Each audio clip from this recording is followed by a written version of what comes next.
she's downright gorgeous. Well, good morning, boys and girls. Today is the 20th of September, 2023.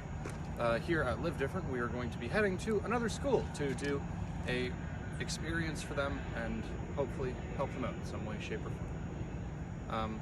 And hopefully that helps them. So that's beautiful. That's actually amazing.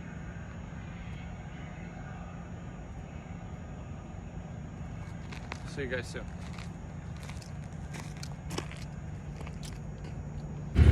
Now see, let me tell you what, there's DJ Fresh and MC Clean up in the house, and it's just regular Sterling, I promise. Sorry, I didn't mean to freak you out there.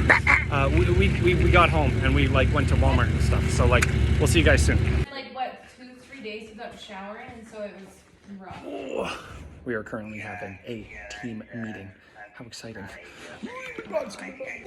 My vision's all fucked up. JD's in London, boys and girls. We are the Swag Squad. Thank you for joining us on this fine afternoon. I'm Pumpkin Pete. This is Batman Brady, and that's Princess Peach. Batman, bitch. Oh, Batman bitch. Sorry. She is that bitch. Now we're gonna come join us for our MTV Cribs. So, yeah, absolutely hilarious. Traveling with these girls is fucking funny as hell, man. I'm keeping it real. But on a more serious note, instead of doing some kind of poetry about this fine evening, I thought I would tell you the story that I am currently telling at schools, so you kind of understand what they're hearing from me. It's a lot more complicated than that, and I'm sorry, I can't really show you that much else. But this is my life, so it's quite easy. So just to make it a little bit more easier for me, turn your phone that way and then come with me. I remember when I was 14 years old when it happened. Being awoken by my mom in the middle of the night calling me downstairs. So as I stumbled out of bed and made my way down the steps, I was completely unprepared for the chaos that awaited me in the living room. Standing at the front door were 2 police officers, and next to them was the pastor from our church.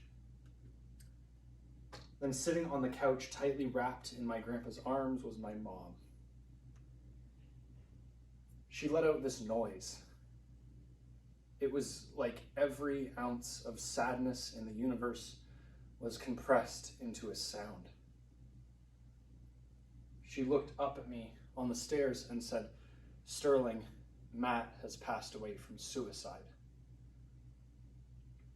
That's when I learned that when someone takes their own life, the pain does not dissipate, it just gets passed on to the next. Now, growing up in a family plagued with abuse, my older brother Matt and I had faced many challenges. But when he was gone, it felt like his darkness became mine. So I struggled with depression, and I battled with suicide, and I got caught up in addiction. And there was one fateful evening, I was stumbling around the streets, incredibly high and intoxicated, and I realized I had stolen around $10,000 from my grandpa. I had used this over the past year to fuel my addictions. And that sent me spiraling out of control. Luckily, my friend Rennick had called the police before I could make any irreversible actions.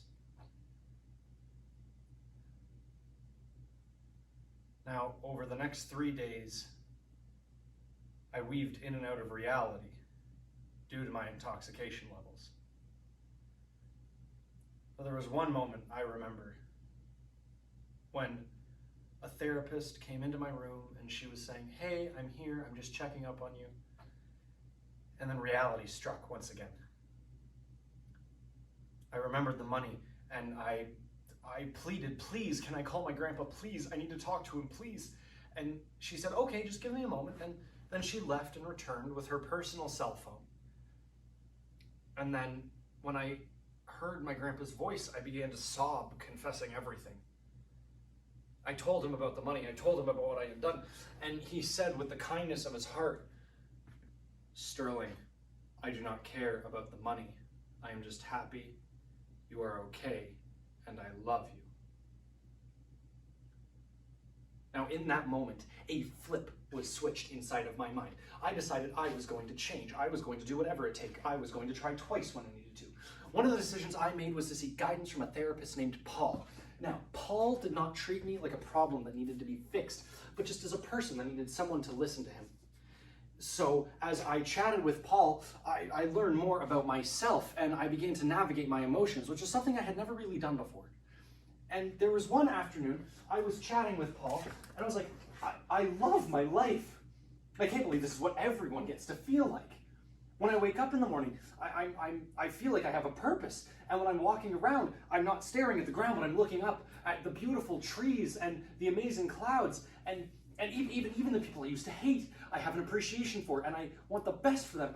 And then Paul interjected.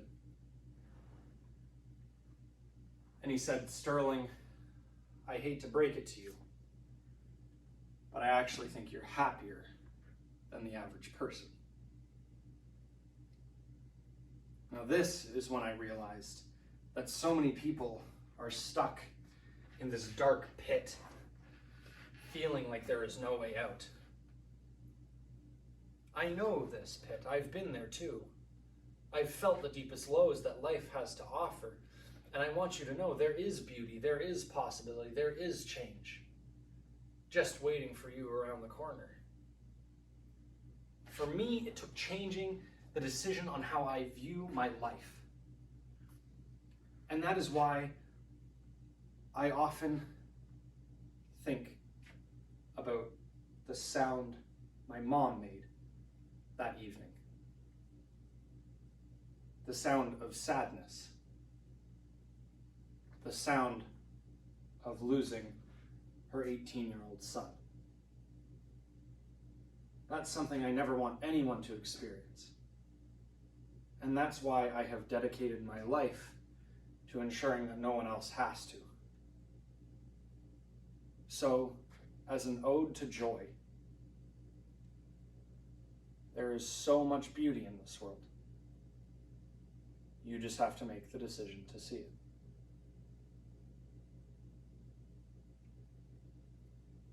Thank you so much for stopping by, boys and girls.